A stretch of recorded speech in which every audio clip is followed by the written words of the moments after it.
Surrounded by his numerous artworks, it may be difficult to believe that Rossano Fan is more famous for his architecture.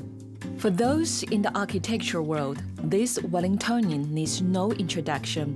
The mention of his name alone can raise a property's value. This house, which he designed nearly 30 years ago, was once named the most beautiful house in Kandala. It's like folk music, and it's very humble, but very playful. If you look at the roof, it has 1, 2, 3, 4 different angles, and it jump up and down, and I like that. It very much reminds me of humble folk music.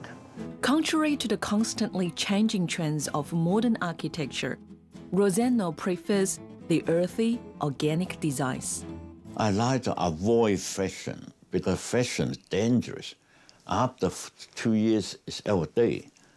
I think I like organic architecture, and I like peasant architecture, the architecture for lower class people. His style drew interest and appreciation from many of New Zealand's leading architects.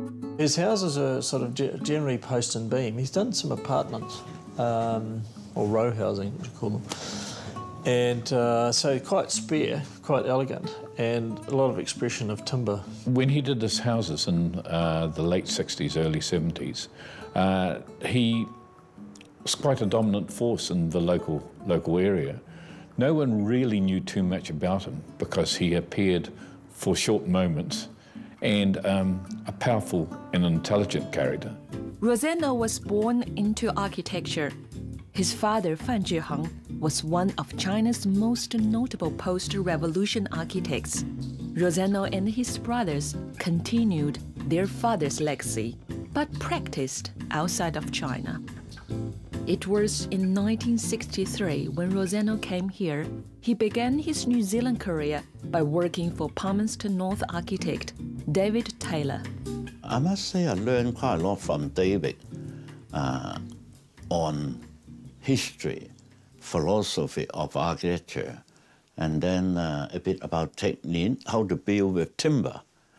And I'm a bit like a apprentice, I think. After successfully building a large number of houses in New Zealand, Rossano left for New York and worked for the master of modernism, Marcel Breuer.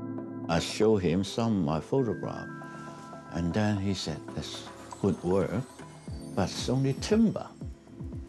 I said, so what?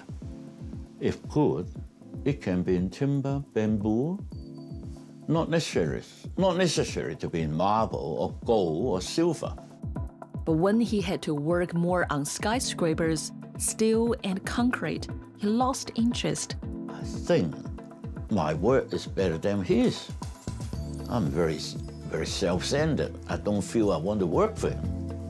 Rossano left and returned to New Zealand. From the early 90s, Rossano concentrated on painting full-time.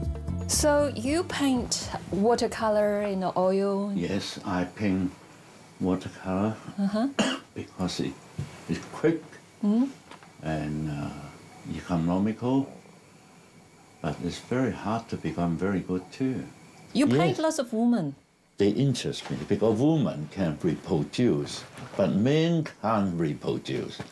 I found women are much more complicated than men and more interesting than men. Men are a bit too simple. After numerous exhibitions in Beijing and New Zealand, it would seem the architect has given way to the painter, but some would disagree. I think his skills are now more valuable than ever. Rossano's time has come. It's one of the few professions where you can actually get better with age. And there's a saying, you know, that you practice architecture for 40 years and then you start doing it properly. At the age of 72, Rossano shows no signs of slowing down nor of any intention to. This half architect, half painter has more than enough passion to feel his own style of artistry. If I have such thing as philosophy, I think it got to be affordable. I don't believe only rich men can have beautiful house. I want everyone to have comfortable house. And I want to make it as cheap as it can.